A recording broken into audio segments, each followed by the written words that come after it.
ഡൽഹിയിൽ ഇപ്പോൾ വൻ സംഘർഷമാണ് നടന്നുകൊണ്ടിരിക്കുന്നത്. കോക്രോച്ച് ജനതാ പാർട്ടി ആഹ്വാനം ചെയ്ത ചലോ സൺസദ് മാർച്ചിൽ വൻ സംഘർഷമാണ്. ഇപ്പോൾ CJP പ്രവർത്തകർ ഇപ്പോൾ പോലീസുമായി ഏറ്റുമുട്ടുന്ന ഒരു കാര്യത്തിലേക്ക് ഇപ്പോൾ എത്തി നിൽക്കുന്നു. ജന്തർ മന്ദിറിൽ ഒത്തുകൂടിയ 20,000-ഓളം വരുന്ന പ്രതിഷേധക്കാരാണ് മനുഷ്യചങ്ങല തീർത്തും മുദ്രാവാക്യം വിളിച്ചും ബാരിക്കേഡുകൾ ഭേദിച്ചും മുന്നോട്ട് പോയത്. പ്രതിഷേധക്കാർ പോലീസുമായിട്ട് ഇപ്പോൾ ഏറ്റുമുട്ടുന്നു. പോലീസുകാർക്ക് നേരെ CJP പ്രവർത്തകർ കല്ലുകൾ വലിച്ചെറിയുന്ന അല്ലെങ്കിൽ കല്ലുകളും കുപ്പികളും അടക്കം വലിച്ചെറിയുന്ന ഒരു സന്ദർഭം വരെ എത്തുന്നു. അപ്പോൾ ശക്തമായി തന്നെ തിരിച്ച് പോലീസിന്റെ ഭാഗത്തുനിന്നും ഒരു തിരിച്ചടി CJP പ്രവർത്തകർക്ക് നേരെ പോലീസ് നടത്തിയിട്ടുണ്ടായിരുന്നു. പാർലമെന്റിന്റെ വർഷകാല സമ്മേളനം ആരംഭിക്കുന്ന ഇന്ന് അനുമതിയില്ലാതെ പാർലമെന്റിലേക്ക് മാർച്ച് നടത്താൻ ശ്രമിച്ച CJP പ്രവർത്തകർക്ക് നേരെയാണ് പോലീസ് വലിയ രീതിയിലുള്ള ഒരു ശക്തമായ നടപടികളിലേക്ക്, അതായത് ലാത്തി ചാർജ് ഉൾപ്പെടെയുള്ള നടപടികളിലേക്ക് പോയത്.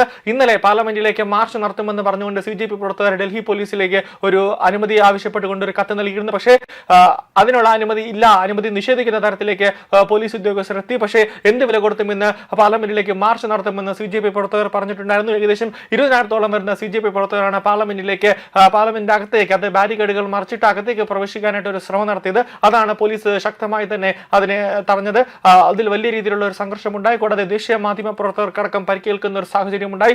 കല്ലുകളടക്കം പെട്ടെന്ന് തന്നെ ഓരോ ഭാഗത്തു നിന്നും CJP പ്രവർത്തകർ പോലീസിന് നേരെ കല്ലുകളടക്കം വലിച്ചെറിയുന്ന ഒരു സാഹചര്യം ഉണ്ടായി. അതിൽ പോലീസ് ജലപീരങ്കി അടക്കം ഉപയോഗിക്കുന്ന ഒരു സാഹചര്യത്തിൽ വരെ കാര്യങ്ങളെത്തി. നിലവിൽ ഇപ്പോൾ ഡൽഹി മെട്രോ അടക്കം പൂർണ്ണമായി അടച്ചിരിക്കുന്ന ഒരു സാഹചര്യമാണ്. കൂടാതെ CJPയുടെ ഭാഗത്തു നിന്നും ഏത് തരത്തിലുള്ള ഒരു നീക്കം ഉണ്ടാകുമെന്ന് ഇന്നലെ തന്നെ പല റിപ്പോർട്ടുകളും ഉണ്ടായിരുന്നു. അതുകൊണ്ട് തന്നെ പാർലമെന്റിന്റെ കവാടത്തും അതോടൊപ്പം തന്നെ പാർലമെന്റ് മന്ദിരത്തിന്റെ ആ ഏരിയയിലെല്ലാം തന്നെ ത്രിതല സുരക്ഷാ സംവിധാനമാണ് ഡൽഹി പോലീസും അതോടൊപ്പം തന്നെ അർദ്ധസൈനിക വിഭാഗമെല്ലാം ഒരുക്കിയിട്ടുള്ളത് എന്നാണ് ഏറ്റവും പ്രധാനപ്പെട്ട കാര്യം.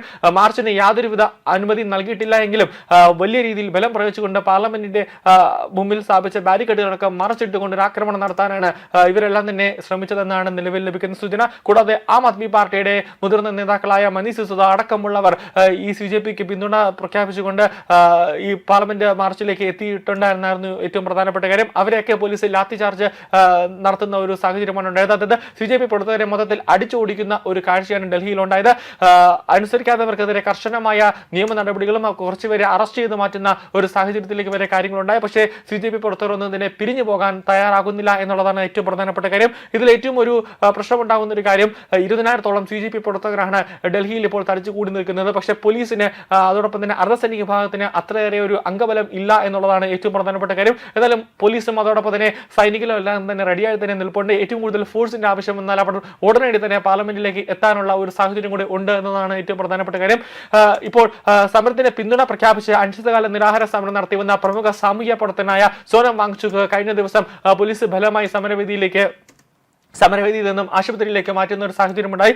അദ്ദേഹത്തിന്റെ അഭാവത്തിൽ ഭാര്യ ഗീതാഞ്ജലിയാണ് ഇന്ന് പ്രതിഷേധ മാർച്ചിന് നേതൃത്വം നൽകിയത്. മെഡിക്കൽ പ്രവേശന പരീക്ഷയായ നീറ്റ് പരീക്ഷാ പേപ്പർ ചോർച്ച, അതോടൊപ്പം തന്നെ വിദ്യാഭ്യാസ പരിഷ്കരണങ്ങൾ, പരീക്ഷാ ക്രമക്കേടുകൾ തുടർന്ന് വിദ്യാർത്ഥികൾ ആത്മഹത്യ ചെയ്ത സംഭവത്തിൽ കേന്ദ്ര വിദ്യാഭ്യാസ മന്ത്രി രാജിവെക്കണം, അതോടൊപ്പം തന്നെ പ്രധാനമന്ത്രിയും രാജിവെക്കണം എന്നൊക്കെയാണ് CJP നേതൃത്വത്തിലുള്ള വിദ്യാർത്ഥികളും യുവാക്കളും പ്രധാനമായി ആവശ്യം ഉന്നയിക്കുന്നത്. നിലവിൽ ജന്തർ മന്ദിറിൽ സോനം വാങ്ചുക്കിനൊപ്പം നിരാഹാര സമരം നടത്തിയിരുന്ന ഓൾ ഇന്ത്യ സ്റ്റുഡന്റ് അസോസിയേഷനുമായി ബന്ധമുള്ള 3 വിദ്യാർത്ഥികൾ നിരാഹാരം അവസാനിപ്പിക്കുന്നുവെന്നാണ് CJP വക്താവ് അഭിജിത് ദീപ്കയ്ക്ക് മുമ്പാകെ അറിയിച്ചിട്ടുള്ളത്.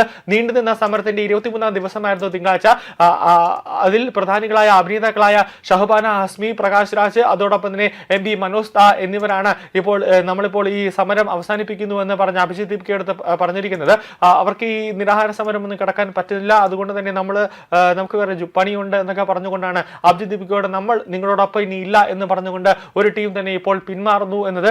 അത് അഭിജിത് ദീപ്കയ്ക്ക് വലിയ രീതിയിലുള്ള ഒരു തിരിച്ചടിയാണ് ഇപ്പോൾ ഉണ്ടായിക്കൊണ്ടിരിക്കുന്നത്. എന്തായാലും ഡൽഹിയും പാർലമെന്റും അടക്കം ഇപ്പോൾ അതീവ ജാഗ്രതയിലാണ്. അതുകൊണ്ട് തന്നെ ഇന്നലെ 144, അതായത് ഭാരതീയ ന്യായ സംഹിത വെച്ച് നോക്കുമ്പോൾ 163 പ്രഖ്യാപിച്ചിട്ടുണ്ട് എന്നതാണ് ഏറ്റവും പ്രധാനപ്പെട്ട കാര്യം. അതുകൊണ്ട് തന്നെ ഇന്നും നാളെയും അടക്കം, അതായത് പാർലമെന്റ് സമ്മേളനം കഴിയുന്നതുവരെ ഡൽഹി പൂർണ്ണമായി അതീവ ജാഗ്രതയിലായിരിക്കും എന്നുള്ളതാണ് ഏറ്റവും പ്രധാനപ്പെട്ട കാര്യം. വലിയ രീതിയിലുള്ള ഒരു മാർച്ചിലേക്ക് അല്ലെങ്കിൽ ഒരു കനത്ത പ്രതിഷേധത്തിലേക്ക് നമ്മൾ ഒരു തിരക്കഥ ഒരുക്കുന്നുണ്ട് എന്നാണ് അഭിജിത് ദീപ്കെ ഇപ്പോൾ ദേശീയ മാധ്യമങ്ങളോട് പറഞ്ഞത്.